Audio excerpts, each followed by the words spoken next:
The phone buzzed against the granite countertop as I stirred the marinara sauce, steam rising from the pot like my suspicions had been rising for weeks.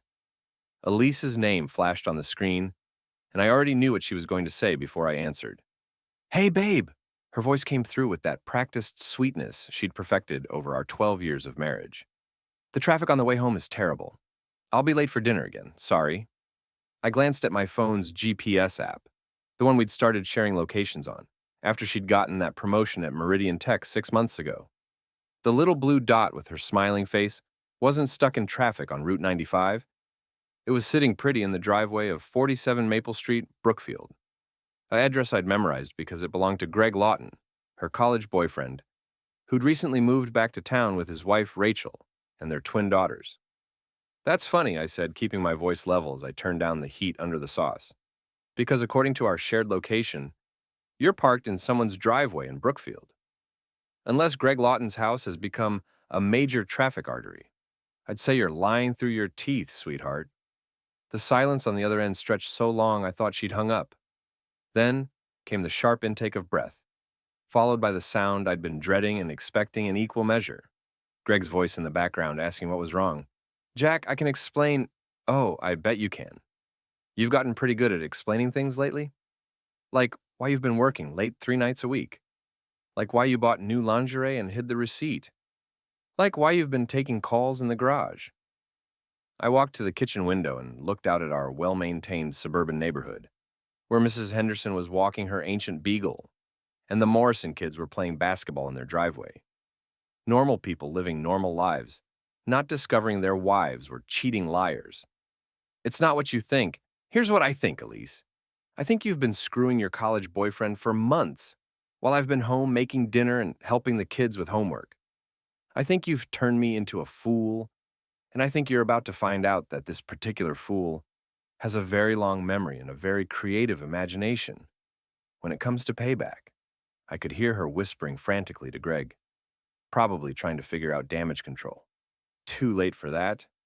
Here's what's going to happen, I continued, opening my laptop and pulling up Greg's wife's Facebook page. Rachel Lawton, according to her profile, was currently at Starbucks on Main Street with her book club. I'm going to send Rachel a screenshot of your location, along with a little note about how concerned I am that you might be in some kind of trouble, since you told me you were stuck in traffic but your phone says you're at her house. I'm sure she'll rush right over to help. Jack, don't you dare. Already sent. I clicked the message button and attached the screenshot. You know, Rachel always struck me as the understanding type. I bet she'll want to help her husband's old friend who seems to be having car trouble in their driveway. The explosion of voices on the other end of the line was music to my ears.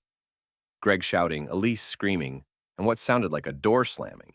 Then Elise was back, her voice shaking with rage and panic. You bastard! You have no idea what you've just done. Oh, I think I have a pretty good idea. But this is just the opening act, sweetheart. You wanted to play games? Let's play games. The next morning, I called in sick to Henderson Construction and drove to the Rusty Anchor, the kind of blue-collar bar where information flowed as freely as the beer. Pete Kowalski was already there, nursing his second coffee and reading yesterday's sports section like it contained the secrets of the universe. Pete had been my best friend since high school, a former Marine who'd done 2 tours in Afghanistan before coming home to work at the shipyard.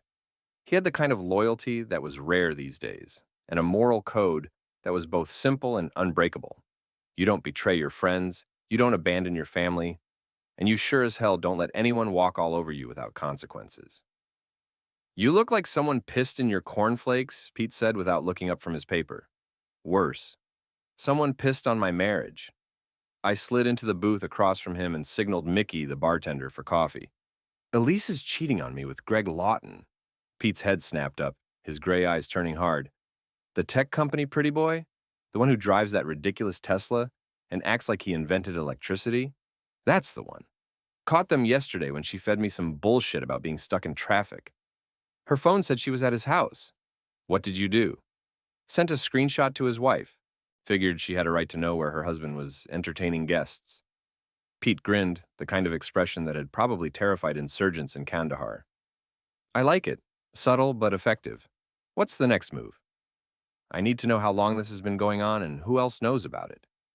Elise didn't come home last night, which means she's either at her sister's place or she's stupid enough to be shacking up with Greg while his wife is probably consulting divorce lawyers. Mickey brought my coffee, black and strong enough to wake the dead. The anchor was filling up with the usual morning crowd, construction workers, fishermen, and retirees who had nowhere else to be. These were my people, the kind who understood that a man's word meant something and that betrayal had consequences. You want me to ask around? Pete offered. Tara Sullivan was in here last night, drunk as a skunk, and running her mouth about some drama with your wife. Might be worth having a conversation. Tara Sullivan was Elise's best friend since college, a real estate agent with a mouth bigger than Boston Harbor, and a love of gossip that bordered on pathological. If anyone knew the details of Elise's affair, it would be Tara. Where can I find her? She works out of that fancy office on Harbor Street, the one with the BMW parked outside that's worth more than my house. I finished my coffee and stood up. Pete, I need you to do me a favor. Can you swing by the house around noon? Elise might try to come by when she thinks I'm at work. I want to know if she's alone or if she brings company. You got it. And Jack? Whatever you're planning, count me in. That woman made you happy for a lot of years, but she's been making you miserable lately. Time to balance the scales. The drive to Harbor Street gave me time to think. Elise and I had met in college, married young, and built what I thought was a solid life together. I worked construction, she climbed the corporate ladder, and we raised two great kids who were currently at my mother's house in New Hampshire, blissfully unaware that their family was imploding. But looking back, I could see the signs I'd ignored.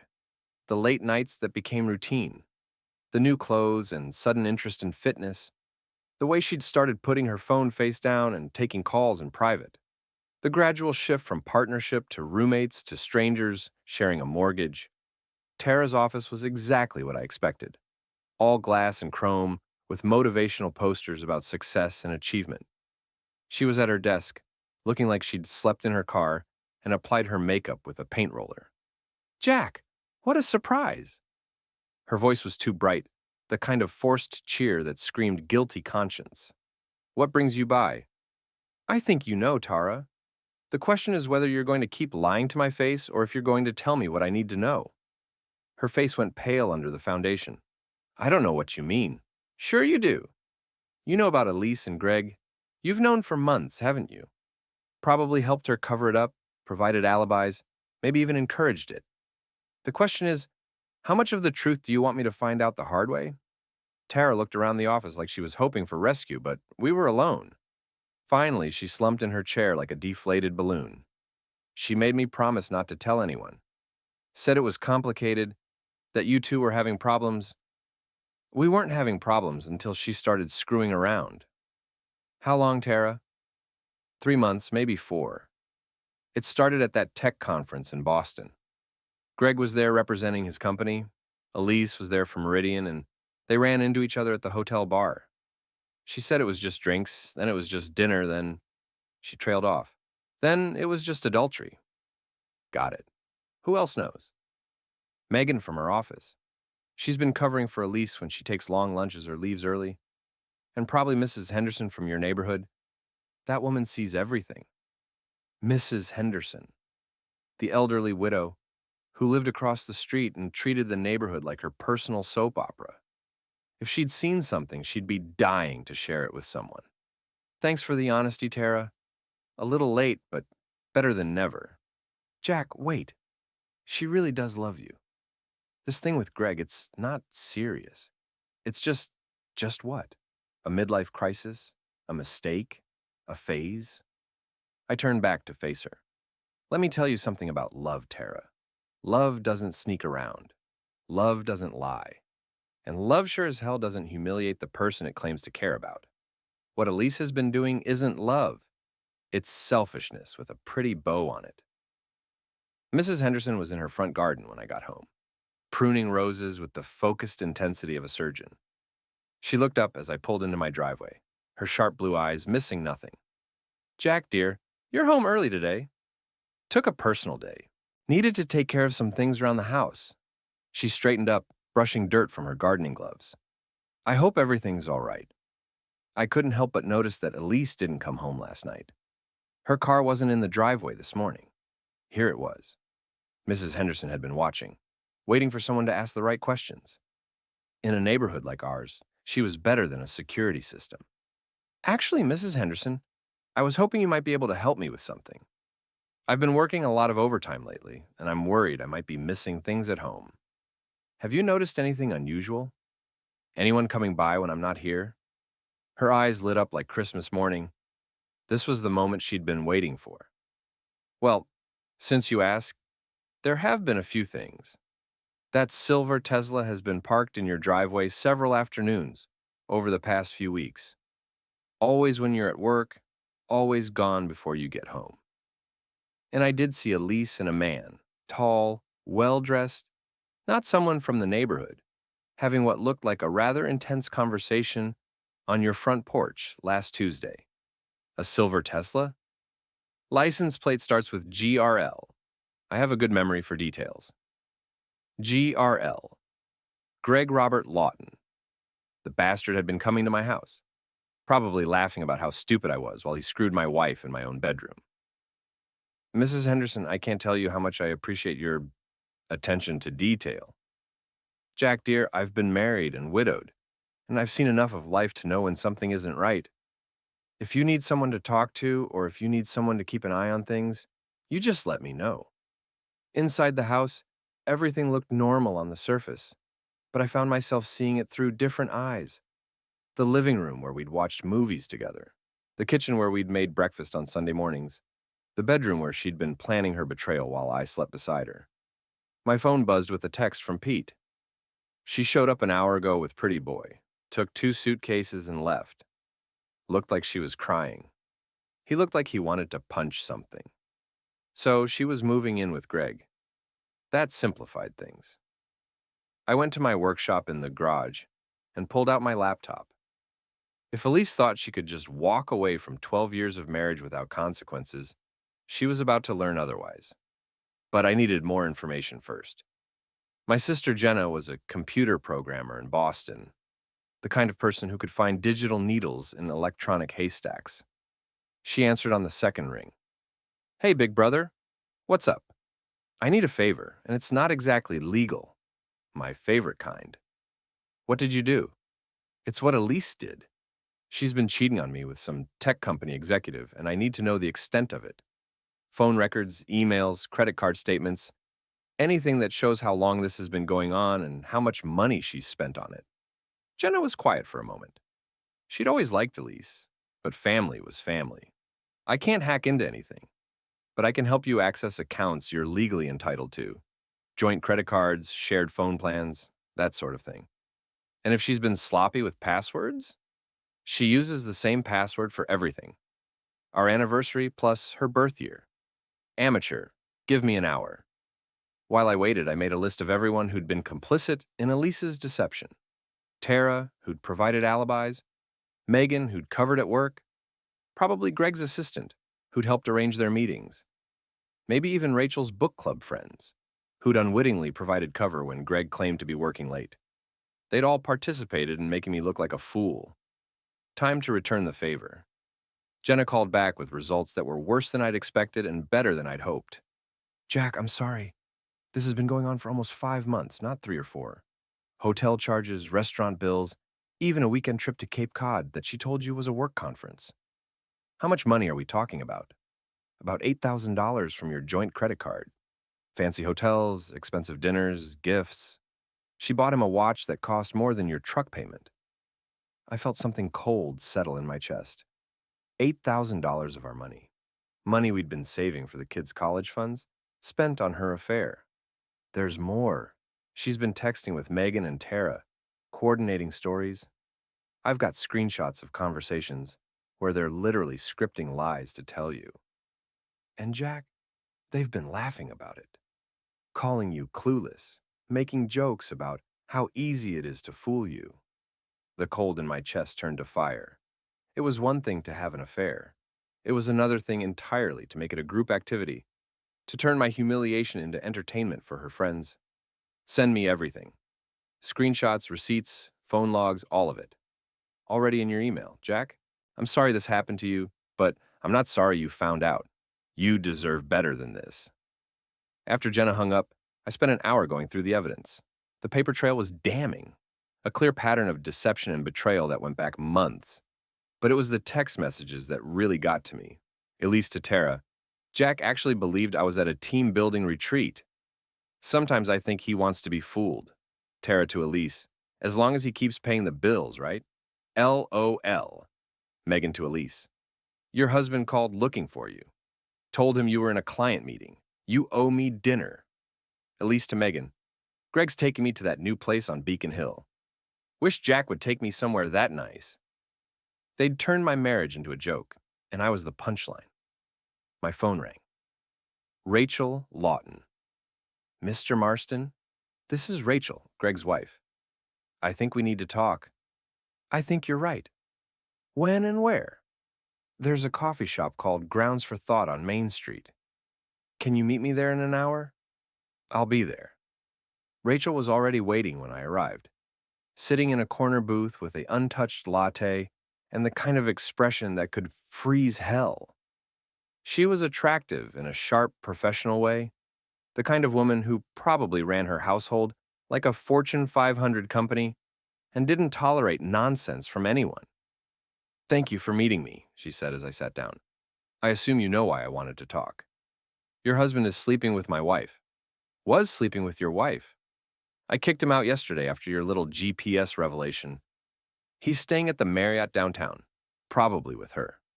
I'm sorry this happened to your family. Rachel's laugh was bitter. Don't be.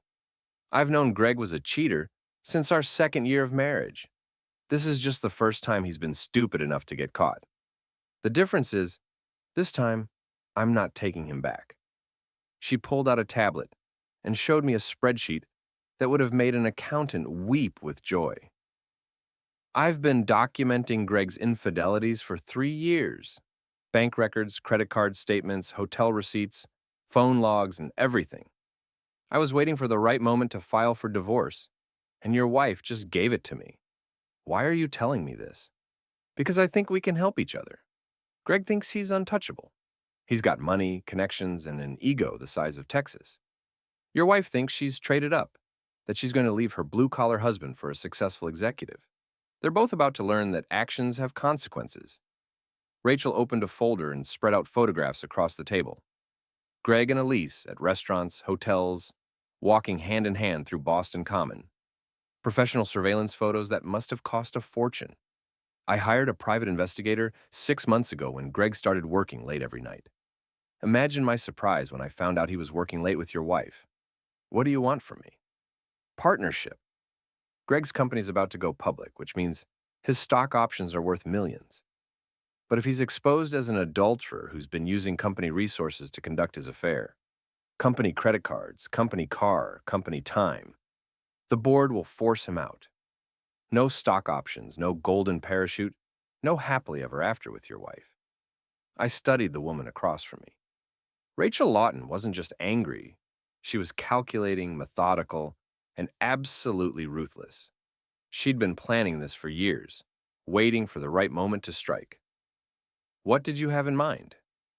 Greg's company is having their annual investor presentation next Friday. Big event, lots of important people, local media coverage. What if some embarrassing information about Greg's character happened to surface right before his big moment? And Elise? Leave her to me. I have some ideas about how to handle women who think they can steal other people's husbands. We talked for another hour, sharing information and coordinating our approach. By the time we shook hands in the parking lot, I felt like I'd just enlisted in a very personal war. Saturday afternoon, Rachel called with intelligence that Greg and Elise were grocery shopping at the big supermarket on Route 1, apparently playing house and picking out organic vegetables like a normal couple. She'd also confirmed that Tara would be there around the same time, shopping for her weekly wine supply. Perfect opportunity for a public confrontation, Rachel said. Maximum embarrassment, lots of witnesses, and completely legal. Pete met me in the parking lot, looking like he was ready for combat. You sure about this, Jack? Once we do this, there's no going back. There was no going back the moment she decided to cheat. This is just making it official. We found them in the produce section, Greg examining avocados while Elise picked through organic tomatoes like she was selecting crown jewels.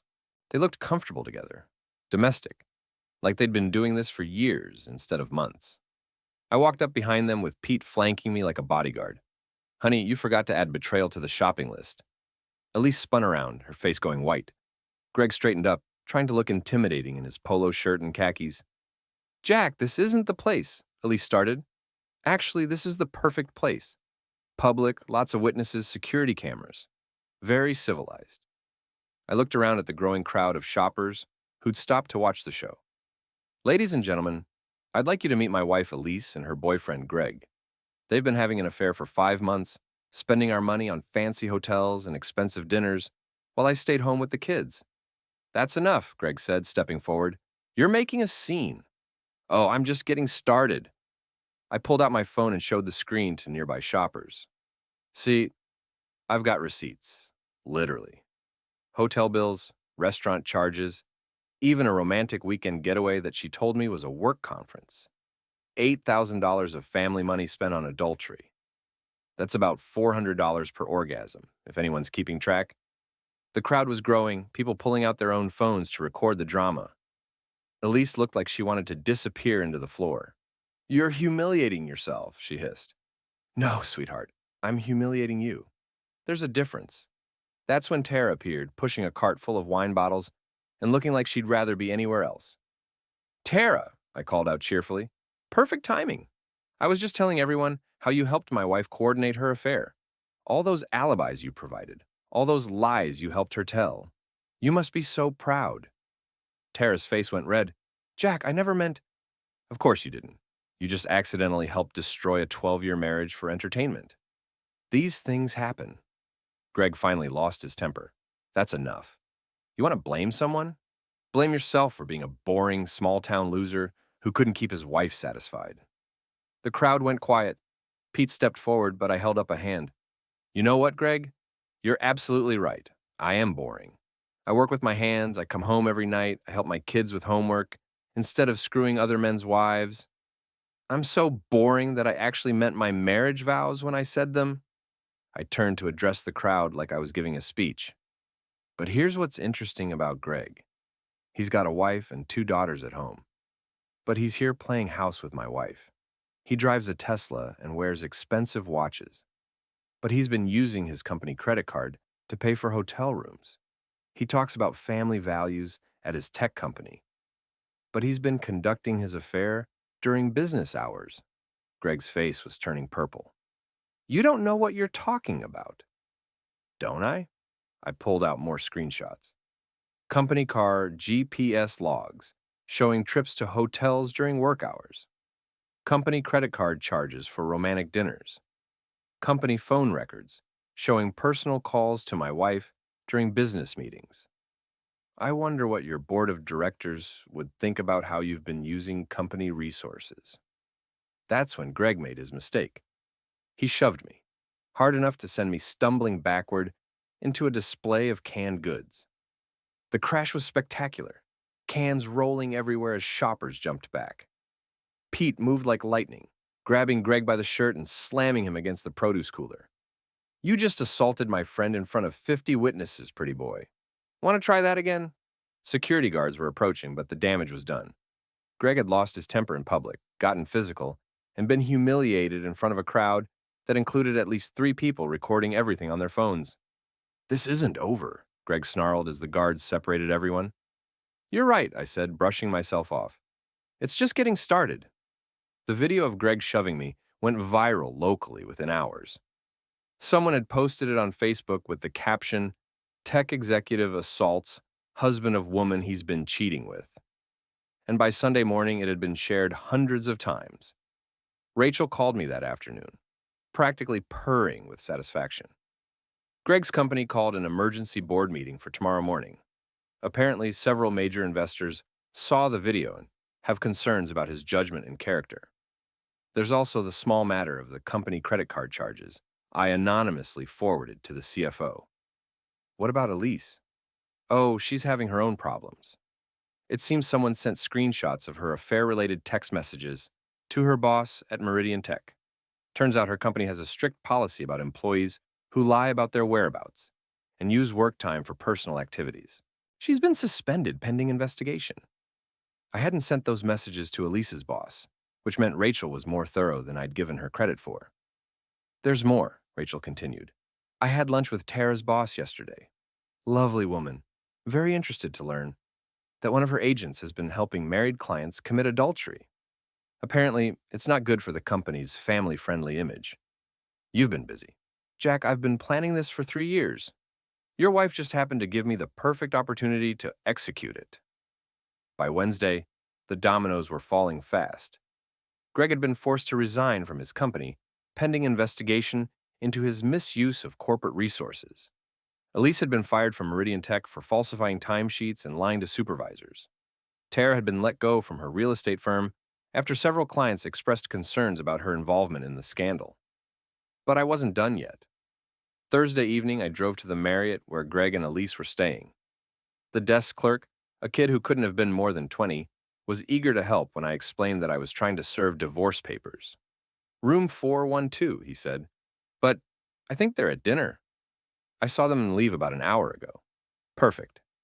I went up to the 4th floor and knocked on the door of room 414, right next to theirs. Excuse me, I said when a middle-aged woman answered.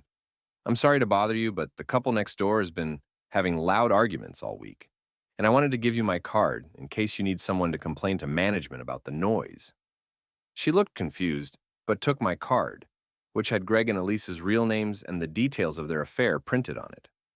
I repeated this process with rooms 410, 413, and 415, making sure that everyone on their floor knew exactly who was staying in room 412 and why. By Friday morning, hotel management had received multiple complaints about the disruptive adulterous couple in room 412, and Greg and Elise found themselves asked to leave. The confrontation I'd been building toward came Saturday afternoon in the parking lot of the grocery store where it had all started a week earlier. Greg and Elise were loading suitcases into his Tesla, apparently planning to leave town until the scandal died down. I pulled up in my pickup truck with Pete riding shotgun and Rachel following in her BMW. We'd coordinated this like a military operation. Going somewhere? I asked, getting out of my truck. Greg slammed the Tesla's trunk. This is harassment, Jack. I'm calling the police. Go ahead. I'm sure they'd love to hear about how you've been using your company's resources to conduct an affair, or how you assaulted me in public last week. Elise finally found her voice. Jack, please. Can't we work this out like adults? Adults don't cheat on their spouses, Elise. Adults don't lie to their families and humiliate their partners. Adults don't spend $8,000 of joint money on affairs.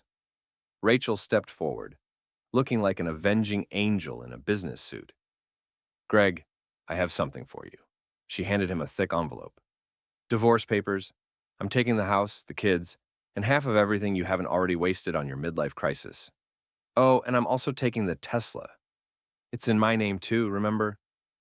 Greg's face went through several interesting color changes. Rachel, we can talk about this. We're past talking. You made your choice when you decided to humiliate me and our daughters. Now you get to live with the consequences. She held out her hand. Keys.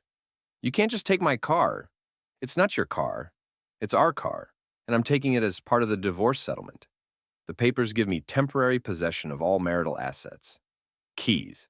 Now. Pete stepped up behind me, and I could see other people gathering to watch the show. Greg was outnumbered and outmaneuvered. He threw the keys at Rachel's feet. This isn't over. Actually, it is. I pulled out my phone and showed him the screen. See, while you've been playing house with my wife, I've been documenting everything. Every lie, every betrayal, every dollar spent. I've got enough evidence to bury you both in court. I turned to Elise.